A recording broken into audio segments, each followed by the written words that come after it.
guys, welcome to Michelle's Tasty Dishes. Today we are going to make a cheesy beefy cauliflower rice. So you're going to start out with about a tablespoon of butter, and you're going to melt that in your skillet pan, whatever you're going to use to make this. And I already went ahead and put this in the microwave to kind of get it loosened up and started for about 4 minutes. Don't want to cook it all the way because you are going to cook it in here. And I think cooking time is about 5.5 to 6 minutes.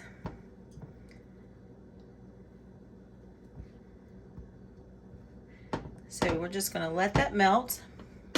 So you're going to need 1 bag of cauliflower rice veggie. You're going to need 1/4 cup of heavy creamer, or you could use regular milk, whatever. About 2 tablespoons of softened cream cheese, 1.5 cups of shredded cheese, and then I have some leftover beef, which is why we're going to call this the beef in there, because I had some leftover beef and I want to add that to it. So now this is almost melted.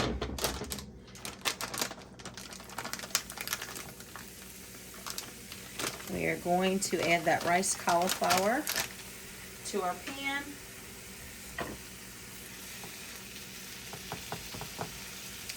And this is where you're going to season her up. We're going to use some ground black pepper.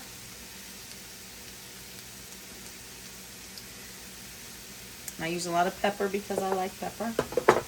Some pink Himalayan salt. Cauliflower can be very bland, so seasoning in it is very important. And then I have some onion powder.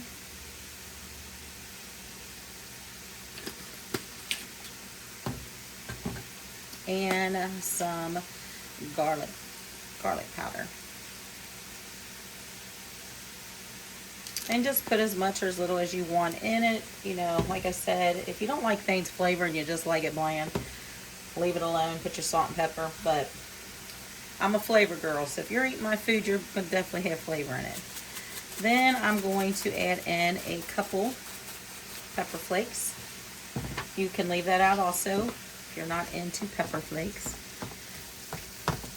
And then you just want to mix that, all those ingredients in there, those spices get in there well.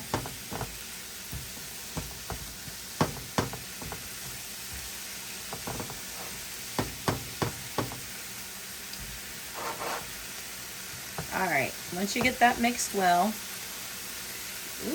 go ahead and add your heavy creamer, milk, whichever you're going to be using. Then you're going to add your 2 tablespoons of cream cheese. And the 1.5 cups of shredded cheddar. Wipe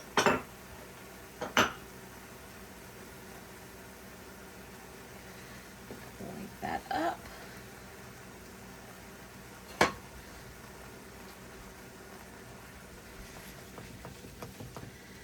Trying to add more healthy dishes and get back into the more low carb and healthier keto kind of eating. I'm not as strict, everything has to be keto, but I do try to keep it kind of in that area by eating the healthier carbs and stuff like that. So just making these kind of dishes and then making them ahead of time also, and then storing them gives you a couple lunches for the week, so you're not grabbing bad things. And this helps me a lot. So, you know, I can store this for about, 2 or 3 lunches, probably 3. And it's healthy, and I have something hot instead of like eating pepperoni and pork rinds every day for... That's where I mess up. I would eat pork rinds and pepperoni, or pork rinds and cheese sticks, and I can't eat this stuff every day like that. I need warm food. So I'm learning to make these kind of things and then storing them so I have a something warm to pick, something that's food that's, better than just the snack stuff, because I get busy and it's easier to grab that stuff. So if I have this already done and prepped and ready, I'm going to grab this and it's going to make it a lot easier. Now I am going to add some garlic powder on top of that meat before I mix it in, and a little salt. And some more pepper.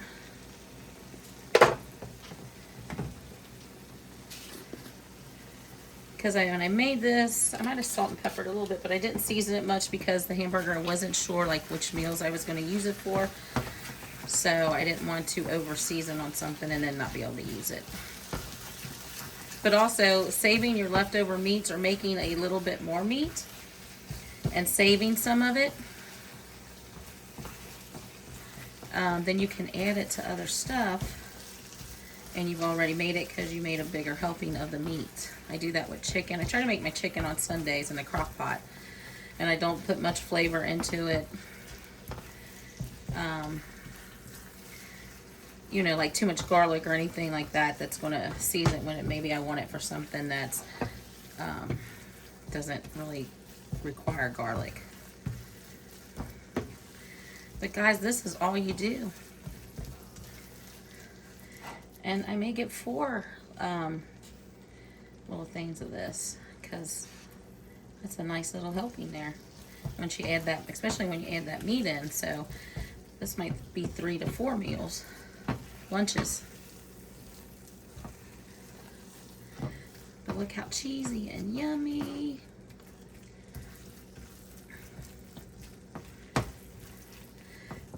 So I'm just going to let that cook through. Doesn't take it long, probably, you know, maybe a minute or 2. And then I'm going to have part of this for my lunch. So we'll be back and I'll show you what it looks like on a plate. All right, guys, here it is. I served it up with a arugula salad with red onion and tomatoes and a sugar-free dressing. And it was absolutely delicious. It's not that pretty of a dish, but it is good. So thanks for watching. Please subscribe, and as always, God bless.